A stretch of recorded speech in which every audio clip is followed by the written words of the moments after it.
Hello student, welcome online classes. कक्षा 12 राजनीति विज्ञान। हम पढ़ रहे थे पर्यावरण में हमने ये पढ़ा था कि वो कौन से प्रयास किए गए जिसके माध्यम से जलवायु संरक्षण संभव हो सके। हमने ये देखा था कि 90 के दशक में ये बात पता लग गई थी कि ओजोन परत का क्षरण हो रहा है। उसका प्रमुख कारण ग्लोबल वार्मिंग का बढ़ना होगा। यहाँ से धीरे धीरे पृथ्वी के बचाव के लिए अंतर्राष्ट्रीय संगठन, अंतर्राष्ट्रीय जो समूह है वो निकल कर आए। उन्हें ये लगने लगा कि यदि पृथ्वी को नहीं बचाया गया तो यहाँ जीवन संभव होगा ही नहीं, क्योंकि 1 डिग्री टेम्परेचर में बहुत सारे दुनिया के राष्ट्र डूबने को तैयार हो जाएंगे। इसीलिए आज का हम टॉपिक पढ़ रहे हैं संयुक्त राष्ट्र संघ जलवायु परिवर्तन सम्मेलन 2014। ये सम्मेलन कहाँ हुआ? पेरू। और इसकी राजधानी क्या है? लीमा। लीमा में सम्मेलन हुआ था। किस जगह हुआ था? पेरू में 2014 में। और उसकी राजधानी कहाँ है? लीमा।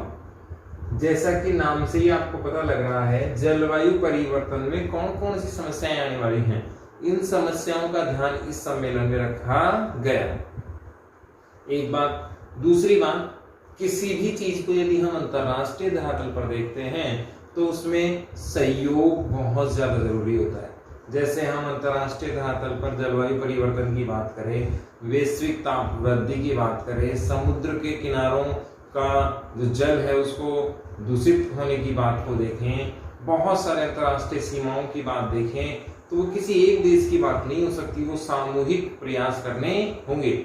जैसे अभी सबसे बड़ी जो समस्या पृथ्वी के सामने आ रही है, पृथ्वी पर रहने वाले लोगों के सामने आ रही है, वो है ग्लोबल वार्मिंग। उसके साथ साथ पर्यावरण प्रदूषण, पृथ्वी का गिरता जल स्तर, बहुत सारे प्राकृतिक संसाधनों की समाप्ति, बहुत सारे जीव जंतुओं की समाप्ति। और ये वैश्विक समस्याएं हैं, किसी एक देश की नहीं है। जैसे अभी कुछ रोज पहले जापान की बात करें तो जापान के कुछ शहरों में बहुत ज्यादा समस्याएं देखने को मिली। चीन के कुछ देशों में बहुत ज्यादा समस्या देखने को मिली। वहां पॉल्यूशन इतना ज्यादा था कि वहां सूर्य के दर्शन ही नहीं हुए कुछ रोज तक, या बहुत भयंकर स्थिति वहां पर देखने को मिली। ठीक ऐसा ही भारत के दिल्ली में भी जब सर्दी का टाइम होता है तो वहां कोहरा इतनी भयंकर मात्रा में होता है, धुंध इतनी भयंकर मात्रा में होती है कि सामान्य जीवन अस्त व्यस्त हो जाता है। और जिसे हम फोग कहते हैं, पलाड़ी जलाने से एक प्रकार का कचरा होता है, पंजाब के कुछ किसान इसको जलाते हैं। इसका असर पूरे दिल्ली के आसपास के इलाकों पर हो जाता है, क्योंकि वहां दिल्ली में तो सर्दी वैसे ही ज्यादा है। दूसरा वहां रीजन क्या है कि वहां पोल्यूशन इतना ज्यादा है, व्हीकल्स इतने ज्यादा है। इसीलिए श्री केजरीवाल जी जो सीएम हैं दिल्ली के, इन्होंने एक प्रयास किया कि वहां ओड इवन सिस्टम चले, कि एक दिन सम नंबर वाली गाड़ियां चलें, एक दिन विषम नंबर वाली गाड़ियां चलें। बहुत सारे प्रयास करने के बाद वैश्विक धरातल पर सहयोग की बात कही गई। जैसे राजनीति में वैश्विक धरातल का काम कौन कर रहा है? संयुक्त राष्ट्र संघ कर रहा है। यदि कोई संकट पृथ्वी पर आ रहा है, पर्यावरण से संबंधित आ रहा है, तो ये भी किसकी जिम्मेदारी रहेगी? एक प्रकार से यूएनओ की ही रहेगी। जिस प्रकार से भारत पाक जंग हो रही है तो भी मानवता के लिए खतरा है। भारत चीन युद्ध हो रहा है, चाइना जापान युद्ध हो रहा है, तो कहीं भी किसी भी प्रकार की जो कंडीशन, जो खतरे हैं, वो यदि वैश्विक धरातल पर आ रहे हैं तो उनको रोकने का काम पूरे विश्व समुदाय का होता है। पर्यावरण से संबंधित ये मामला भी किससे संबंधित है? विश्व धरातल पर विद्यमान जितने भी देश उनका है। तो यहाँ से सवाल क्या आएगा अपने लिए? पहले सबसे इंपॉर्टेंट वो जलवायु परिवर्तन सम्मेलन 2014 कहाँ हुआ? तो ये कहाँ हुआ? पेरू की राजधानी लीमा में हुआ। एक बात। दूसरी, जलवायु परिवर्तन सम्मेलन 2014 का सबसे जो इंपॉर्टेंट सब्जेक्ट था वो क्या था? कार्बन उत्सर्जन दर में कमी करना।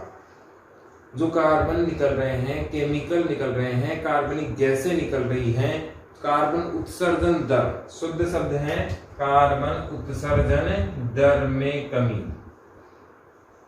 कार्बन उत्सर्जन दर में कमी, इसका लक्ष्य हम इस सम्मेलन में रखते हैं कि कितना दर हम लोग कम कर पाएंगे, कार्बन उत्सर्जन में कितनी कमी हम ला पाएंगे। ये यहाँ पर ये कहा गया। इस सम्मेलन का मेन मोटिव ही ये था। दूसरा सवाल, इस सम्मेलन के प्रमुख कौन कौन थे? तो भारत के जो पर्यावरण मंत्री थे उस समय के, प्रकाश जावड़ेकर साहब हैं, जो अभी भी कैबिनेट मिनिस्टर में हैं, प्रकाश जावड़ेकर जी इस सम्मेलन में गए थे। बान की मून जो यूएनओ के प्रेसिडेंट हैं, अध्यक्ष हैं, वो भी इस सम्मेलन में मेन रूप से थे। और पेरू के जो प्रमुख हैं वो हैं पुलगर, एल्गर पुलगर के नाम से ये जाने जाते हैं, ये भी यहाँ पर आए थे। अपने काम का ये है कि सवाल आएगा, संयुक्त राष्ट्र जलवायु परिवर्तन सम्मेलन 2014 में भारत का नेतृत्व किसने किया? तो श्री प्रकाश जावड़ेकर जी ने ये नेतृत्व किया। इसके बाद पेरू सम्मेलन 2014 किससे संबंधित था? तो जलवायु परिवर्तन से संबंधित था। ऐसा भी सवाल बन सकता है। सवाल की प्रकृति कैसी भी हो, आपको बहुत बारीकी से देखना है। इसमें से जो ऑब्जेक्टिव टाइप सवाल बनेगा, सिंगल लाइन जो सवाल बनेगा, वो इतना डीपली सवाल आपसे पूछा जाएगा कि कहीं भी वो किसी भी लाइन को उठा सकता है। सवाल आ जाएगा, पेरू की राजधानी लीमा में जो अंतरराष्ट्रीय सम्मेलन हुआ यूएनओ के नेतृत्व में, उस सम्मेलन का उद्देश्य क्या था?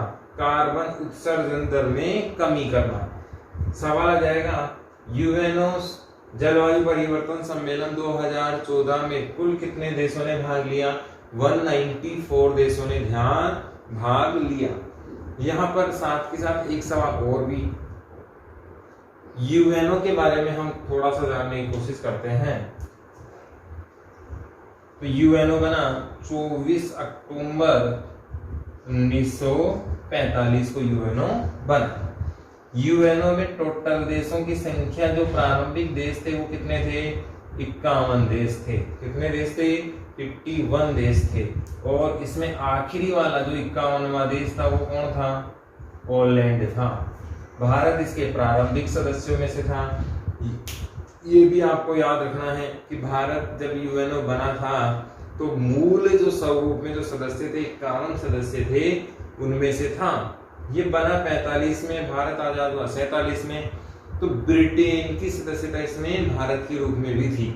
ब्रिटेन खुद तो था ही था सदस्य, प्लस भारत का नेतृत्व भी कौन कर रहा था? ब्रिटेन ही कर रहा था। कौन से में? यूएनओ के प्रारंभिक सदस्यों में। सवाल यहाँ से आता है, यूएनओ कब बना? 24 अक्टूबर 1945 को बना। इसीलिए 24 अक्टूबर को हम यूएनओ दिवस भी मनाते हैं। इसके प्रारंभिक सदस्य यानी कि शुरुआती सदस्य कितने थे? 51 सदस्य थे। इसमें भारत भी शामिल था। 51वां देश कौन सा था? पोलैंड था, जो मूल सदस्यों के रूप में इसमें शामिल हुआ। वर्तमान में कितने देश हैं? 193 देश हैं। कितने देश हैं? 193। दुनिया में और भी बहुत सारे देश हैं, लेकिन उसमें से 193 सदस्य यूएनओ की सदस्यता रखते हैं। अब यहाँ से सवाल क्या क्या बने? इसमें पहला सवाल बना, यूएनओ दिवस कब मनाया जाता है? तो यूएनओ दिवस कब मनाया जाएगा? 24 अक्टूबर को मनाया जाएगा। यूएनओ की स्थापना कब हुई? 24 अक्टूबर 1945 को यूएनओ की क्या हुई? स्थापना हुई। मूल सदस्य देश कितने थे? 51 सदस्य देश थे। भारत भी इसमें क्या था? एक सदस्य के रूप में था। वर्तमान में यूएनओ के कितने देश हैं? 193 देश सदस्य हैं वर्तमान में। अब इसमें थोड़ा सा और आगे जाते हैं तो यूएनओ की सिक्योरिटी काउंसिल की बात हमने की थी, सुरक्षा परिषद की बात हमने की थी। तो इसके कितने सदस्य होते हैं? 5 तो स्थायी सदस्य और 10 कैसे हैं? अस्थायी। भारत अभी लेटेस्ट पिछले महीने ही अस्थायी सदस्य के रूप में नया चुना गया है। 7 बार इससे पहले चुना जा चुका है, 8वीं बार चुना है और 184 वोट मिले हैं भारत को। कितने वोट मिले हैं? 184 सदस्यों का समर्थन भारत को मिला है। ये मोदी राज है। ये मोदी जी ने अंतरराष्ट्रीय धरातल पर भारत की छवि बना दी है। आज से पहले इतना बहुमत हमें कभी भी नहीं मिला। बहुत सारे लोग कहते हैं मोदी विदेश जाते हैं, ऐसा है वैसा है, इन्होंने क्या किया है भारत की छवि के लिए, क्या किया। ये रिजल्ट्स यहाँ देखने को मिलता है। दुनिया में टोटल सदस्य यूएनओ के कितने हैं? 193 यानी कि 193 देशों को वोट देने का अधिकार था। उसमें से कितने हमारे पक्ष में आ गए? 184। अगर इसका अपन मोटा मोटा देखें तो बहुत बड़ा एक समीकरण भारत के पक्ष में आता है और भारत अस्थायी सदस्य नया चुन लिया गया है, 8वीं बार सदस्य बना है। इसमें आगे देखें तो इस संयुक्त राष्ट्र जलवायु परिवर्तन सम्मेलन का मुख्य उद्देश्य क्या था? वैश्विक धरातल पर कार्बन उत्सर्जन दर में क्या करनी है? कमी करनी है। फिर क्या है? हरित जलवायु कोष, यह भी एक इंपॉर्टेंट बात है। हरित जलवायु कोष की यदि हम बात करें तो पर्यावरण को बचाने के लिए पैसे की जरूरत है और पैसे की जरूरत कैसे पूरी हो सकती है? कि दुनिया के विकसित देश अपना योगदान दे। इसमें दो प्रकार के देश हैं पृथ्वी पर। पहला वो जो विकसित हो चुके हैं और दूसरा वो जो विकास कर रहे हैं। दो प्रकार का दो देश हैं। विकसित में अमेरिका है, फ्रांस है, ब्रिटेन है, रसिया है, ये विकसित देश कहलाते हैं। विकासशील में भारत है, बहुत सारे और भी देश हैं, जापान, ब्राजील, इनकी अर्थव्यवस्था भी स्ट्रगल कर रही है। पिछड़े देशों की बात करें, अति पिछड़ों की बात करें, सोमालिया वगैरह पिछड़े देशों की, पाकिस्तान, बांग्लादेश, भूटान, नेपाल, छोटे देश जो पिछड़े देश हैं। और बहुत ज्यादा पिछड़े सोमालिया है, बहुत सारे आतंकवादी ग्रसित देश हैं, वेस्ट इंडीज के कुछ द्वीप हैं जिनकी खाने पीने की भी अभी हैसियत नहीं है, प्रॉपर मात्रा में वहां अर्थव्यवस्था नाम की कोई चीज है ही नहीं। यदि हम विकसित देशों की बात करें तो विकसित देश केवल और केवल एक ही बात जानते हैं, क्या? हर हाल में क्या कमाना है? लाभ कमाना है। क्या कमाना है? लाभ। क्योंकि विकास नाम की चीज तो यहाँ हो गई कंप्लीट। इन्होंने जो मूल आवश्यकताएं थी, जो मूल विकास का इनका एजेंडा था, वो तो कंप्लीट हो चुका है। ये आत्मनिर्भर है बहुत तगड़े तरीके से। अब ये पैसे से पैसा कमाने वाली स्टेज है, यानी कि कुछ भी करें उससे इन्हें लाभ मिलना चाहिए, ये इनकी सोच हो गई। चाहे वो पर्यावरण हो, चाहे वो ऊर्जा हो, चाहे वो वैश्विक धरातल हो, चाहे विदेश संबंध हो, चाहे विदेशों में लगाने वाले उद्योग हों, चाहे वो हथियारों, आज नया बाजार निकल कर आया है हथियार। सुरक्षा एक ऐसा एजेंडा है जिससे बहुत सारे देश कमा के खा रहे हैं। अमेरिका चाहता ही नहीं कि दुनिया के युद्ध रुके, रसिया चाहता ही नहीं कि दुनिया की लड़ाइयां रुके। क्यों? क्योंकि यदि दुनिया में शांति हो गई तो इनके हथियार कौन खरीदेगा? आज भारत दुनिया का लार्जेस्ट वेपन परचेज कंट्री है, यानी कि दुनिया का सबसे ज्यादा हथियार खरीदने वालों में से एक भारत का नाम आता है। तो विकसित देशों का उद्देश्य क्या हो गया? लाभ से लाभ कमाना। एक उद्देश्य क्या होता है कि हमने 10 रुपए कहीं निवेश किए, उससे क्या मिला? लाभ। उस 10 रुपए को हमने वापस निकाल लिया। लेकिन ये देश क्या करते हैं? 10 रुपए लगाया, 10 रुपए से 2 रुपए कमाए, 2 रुपए भी लगा दिए, यानी कि लाभ से भी क्या कमा रहे हैं? लाभ कमा रहे हैं। जबकि विकसित देश क्या करते हैं? विकासशील देश क्या करते हैं? केवल अपना गुजारा कर रहे हैं। तो पर्यावरण को ज्यादा नुकसान किसने पहुंचाया? विकसित देशों ने पहुंचाया। पूरे पर्यावरण को नुकसान पहुंचाने में बहुत बड़ा योगदान किसका है? विकसित देशों का है। ये अपने लाभ के चक्कर में पर्यावरण को पूरी तरीके से नष्ट कर चुके हैं। बहुत बुरी तरीके से हालत इन्होंने कर दी है, बहुत भयंकर तरीके से पर्यावरण का शोषण इन्होंने किया है। अब सवाल ये उठा इस सम्मेलन में कि जो देश विकसित हो चुके हैं उन्हें ज्यादा दंड देना पड़ेगा, पर्यावरण के लिए ज्यादा खर्चा करना पड़ेगा, विकासशील देशों को कम। इस सम्मेलन में ये सवाल उठा था कि सबको बराबर का काम करना होगा, लेकिन इस पर आपत्ति किसने उठाई? भारत जैसे देशों ने उठाई। उनका मानना था कि यदि हमारा विकास रोक दिया गया तो हम भविष्य में कभी भी विकसित बन ही नहीं पाएंगे। यानी कि ये तो सब कुछ खा चुके हैं, इनकी तो लाइफ बिल्कुल सेट हो चुकी है और हमें अभी करियर बनाना है, हमें विकास करना है, हमें विकसित की श्रेणी में आना है। यदि हमारा पर्यावरण दोहन रोक दिया गया, कार्बन उत्सर्जन दर रोक दिया गया, कार्बन उत्सर्जन दर कहीं ना कहीं ऊर्जा के इस्तेमाल से पैदा होता है, यदि हम ऊर्जा का इस्तेमाल नहीं करेंगे तो विकसित बन ही नहीं सकते। ऐसी स्थिति में हमारे सामने बहुत बड़ी समस्याएं आना शुरू हो जाएंगी। इसीलिए इस सम्मेलन में ये कहा गया कि जितने भी विकसित देश हैं वे कम मात्रा में, विकसित देश ज्यादा मात्रा में अफोर्ड करेंगे और विकासशील देश क्या करेंगे? कम मात्रा में। इसीलिए ये कोष बनाया गया और उसका रेशियो कैसा होगा, विकसित लोग ज्यादा देंगे और विकासशील लोग कम।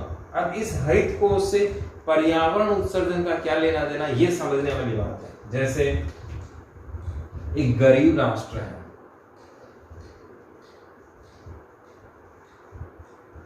यहाँ पर चूल्हा जलाया जाता है। चूल्हा हम सब समझते हैं, गांव देहात में चूल्हा जलाकर भोजन पकाया जाता है। जानवरों के लिए बहुत सारे राशन पानी का भी व्यवस्था उससे किया जाता है। घर के खाने पीने के पकवान भी उसी से बनाए जाते हैं। लकड़ी जलाकर कोई ना कोई चीज पकाना चूल्हा कहलाता है। गरीब राष्ट्र क्या करेगा, पेड़ों की कटाई करेगा अपने लाभ के लिए। पूरी तरीके से वह पर्यावरण के संसाधनों पर आश्रित रहता है। उसकी आजीविका किससे जुड़ी हुई होती है, पर्यावरण से, जंगलों से जुड़ी हुई होती है।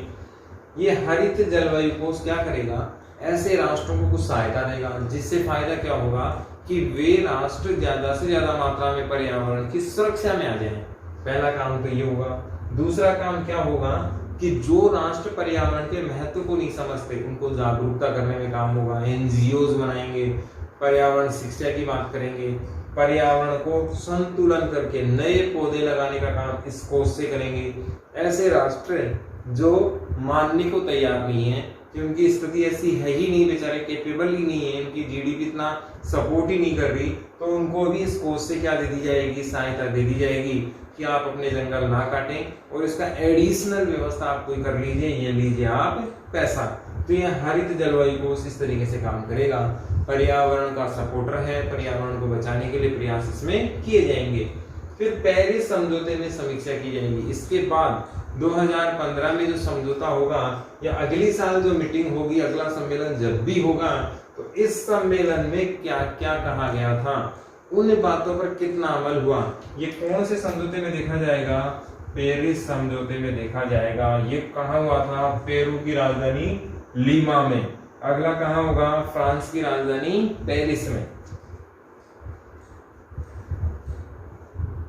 अगला कहाँ होगा, फ्रांस की राजधानी पेरिस में। और उस समय ये देखा जाएगा कि ये सारे वादे जो हमने किए थे, कार्बन उत्सर्जन दर में कमी लाएंगे, हरित कोष बनाएंगे, पर्यावरण में उत्सर्जन कार्बन की रोकेंगे, हरित ग्रह क्या प्रभाव लाएंगे, पर्यावरण की सुरक्षा करेंगे, सब मिलकर करेंगे। 194 ने जो कस्में खाई थी, वादे किए थे, वो पूरे हो रहे हैं या नहीं।